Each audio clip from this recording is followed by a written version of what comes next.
और अब आप ये देखिए कि जब राहुल गांधी देश में भारत जोड़ो न्याय यात्रा निकाल रहे हैं, तब उन्हीं की पार्टी के एक सांसद देश को तोड़ने की बात कर रहे हैं, अलग देश बनाने की बात कर रहे हैं। कर्नाटक से कांग्रेस पार्टी के सांसद डी.के. सुरेश ने मोदी सरकार के अंतरिम बजट में दक्षिण भारत के राज्यों के साथ भेदभाव करने का आरोप लगाया है और कहा है कि यह भेदभाव उन्हें दक्षिण भारत को अलग देश बनाने की मांग करने के लिए मजबूर कर सकता है। ನಮ್ಮ ಪಾಲೇನ್ ಸಿಗಬೇಕಾಗಿದೆ ಅಭಿವೃದ್ಧಿಯ ಹಣ ಇವತ್ತು ಅಭಿವೃದ್ಧಿಯ ಹಣ हमें अपना पैसा चाहिए, ಭಾರತದ ಕಡೆ चाहे वो जीएसटी हो, कस्टम हो या डायरेक्ट टैक्स के तौर पर हमें अपना उचित हिस्सा मिलना चाहिए। हम दक्षिण भारत के साथ हर स्तर पर अन्याय होता देख रहे हैं। कुल मिलाकर विकास के लिए हमारे हिस्से का पैसा उत्तर भारत में बंटा जा रहा है। हर मामले में हमारे साथ अन्याय हो रहा है। अगर हमने आने वाले दिनों में इसकी निंदा नहीं की तो हमें अलग देश की मांग रखनी पड़ेगी, क्योंकि हिंदी भाषा हम पर थोपी जा रही है। ನಮ್ಮ ರಾಜ್ಯಗಳ ಹಣ 57 वर्ष के डी.के. सुरेश कर्नाटक के उप मुख्यमंत्री डी.के. शिव कुमार के भाई हैं और वो अब तक कुल 3 बार लोकसभा का चुनाव जीत चुके हैं। और बड़ी बात यह है कि लोकसभा का चुनाव जीतने के बाद उन्होंने इसी देश की संसद में भारत की एकता, प्रभुता और अखंडता को अक्षुण्ण रखने की शपथ ली थी। लेकिन आज वो इसी देश को तोड़ने की बात कर रहे हैं और कह रहे हैं कि दक्षिण भारत को एक अलग देश बना देना चाहिए। वैसे आज आपके लिए हमारे पास डी.के. सुरेश के बारे में एक और भी जानकारी है जो शायद आपको चौंका देगी। गरीबी पर लच्छेदार भाषण देने वाले डी.के. सुरेश 338 करोड़ रुपए की संपत्ति के मालिक हैं।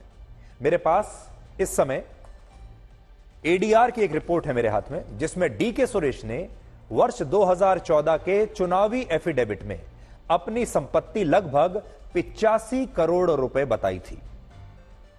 यह मैं आपको बता रहा हूं 2019 में, लेकिन 5 वर्षों के बाद 2019 में जब उन्होंने वर्ष 2019 में नया एफिडेविट चुनाव आयोग में दायर किया, तब उनकी यही संपत्ति 85 करोड़ रुपए से 338 करोड़ रुपए हो चुकी थी। यानी 5 साल में उनकी संपत्ति 253 करोड़ रुपए बढ़ गई और वो भारत के तीसरे सबसे अमीर और करोड़पति सांसद बन गए। लेकिन आज वो गरीबी की बातें कर रहे हैं और बजट में भेदभाव को मुद्दा बनाकर दक्षिण भारत को अलग देश बनाने की बात कह रहे हैं। तो आज मैं एफिडेविट उनका लेकर आया हूं और इस एफिडेविट में देखिए, मेरे हाथ में ये एफिडेविट है जिसकी एक कॉपी आपके स्क्रीन पर भी है। और यहां पर 2019 में वो third richest winner in Lok Sabha 2019 elections थे, डी.के. सुरेश। और जैसा कि मैं आपको बता चुका हूं 338 करोड़ रुपए की उनकी जो है कुल मिलाकर संपत्ति थी, जो पहले 85 करोड़ हुआ करती थी। आज संसद में डी.के. सुरेश के इस बयान पर काफी हंगामा हुआ है और बीजेपी अब इस पूरे मुद्दे पर सोनिया गांधी से माफी की मांग कर रही है। फिर वो कहते हैं there was no other choice, फिर वो आगे कहते हैं there was no other choice। देश का तोड़ने का बात कल जो किया है, अब बजट के रिएक्शन देते हैं उसके बारे में हम उसे रखना चाहते हैं सर। जो देश तोड़ने का बात हुआ है सर, ये बहुत बड़ा गलती किया है, बहुत बड़ा, मेरे हिसाब से तो बहुत बड़ा क्राइम है। और इस हंगामे के बीच आज राज्यसभा में कांग्रेस के अध्यक्ष मल्लिकार्जुन खड़गे ने यह कह दिया कि अब तो बीजेपी की 400 से भी ज्यादा सीटें आ रही हैं। और यह बात सुनकर आज प्रधानमंत्री मोदी भी, जो वहां पर बैठे हुए थे सदन में, वो भी हंसने लगे। आपका इतना बहुमत है, अब तो पहले 330 334 की, अब ने तो 400 पार हो रहा है।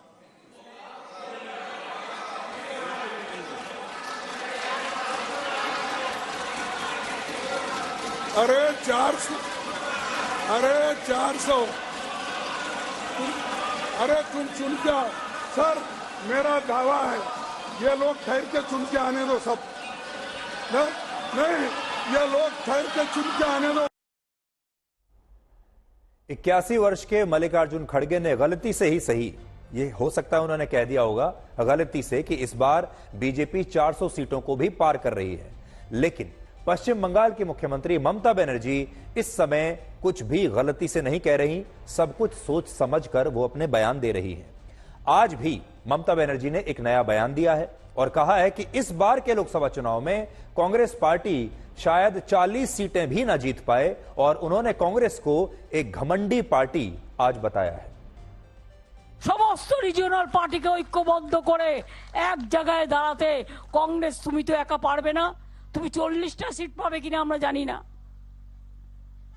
সারা ভারত 300টা সিট লড়ে। আজ তোমাদের এত অহংকার, এত অলংকার। আমি নাই বা কিছু চাইলাম, তাও আমি বলেছিলাম 2টো সিট তোমাদের দেবো, তোমাদের জিতিয়েও দেবো। বললো হবে না। আমি বললাম কটা চাই? 42টা। আচ্ছা 42টাই নিয়ে নাও। রিজেক্টেড। তারপর থেকে আমার সাথে কোনো সম্পর্ক নেই, কথাও হয়নি। বাংলায় প্রোগ্রাম করতে এসছে, আমরা নাকি ইন্ডিয়ান অ্যালায়েন্স। একবার তো ইনফরমেশনটা দেবে, অমুক দিন থেকে প্রোগ্রাম করতে যাচ্ছি বাংলায় এই রুট দিয়ে, আর তো কিছু চাই না। আমাকে কেউ তো বলেনি, আমি অ্যাডমিনিস্ট্রেশনের থ্রুতে শুনেছি। ডিরেক্টরকে কাউকে কাউকে ফোন করে বলেছে আমাদের গাড়িটা পাস করে দাও। আমাকে একবারের জন্য জানায়নি, আমি জানতেই পারিনি। তুমি বাংলা না বেছে ইউপি গেলে না কেন? বুকের পাটা থাকতো দেখতাম ইউপিতে এলাহাবাদে গিয়ে बीजेपी के हारिए एसो।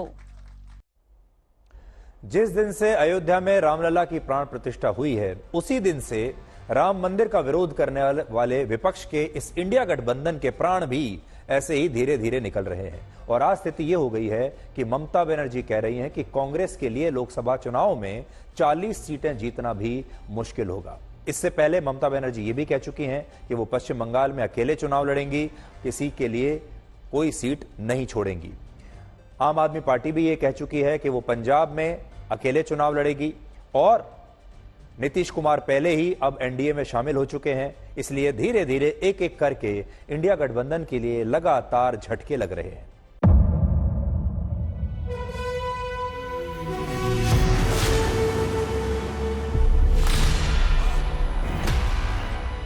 मुद्दों का मैदान, जिम्मेदारी लेंगे, तर्कों पर घमासान। क्या बताना चाहते हैं इस देश को? किससे किसकी ठनी, न्याय की नीति नहीं बनती है। किसने दी किसे पटखनी। क्या सच है जिसको छिपाने की कोशिश? खबरों की दुनिया का सबसे बड़ा अखाड़ा दंगल देखे मेरे यानी चित्रा त्रिपाठी के साथ रोज शाम 5 बजे सिर्फ आज तक पर। ना पक्ष ना विपक्ष, ना लेफ्ट ना राइट, ना मिर्च ना मसाला, खबरों का बोलबाला, निडर निर्भीक सबसे सटीक स्पेशल रिपोर्ट सिर्फ आज तक पर।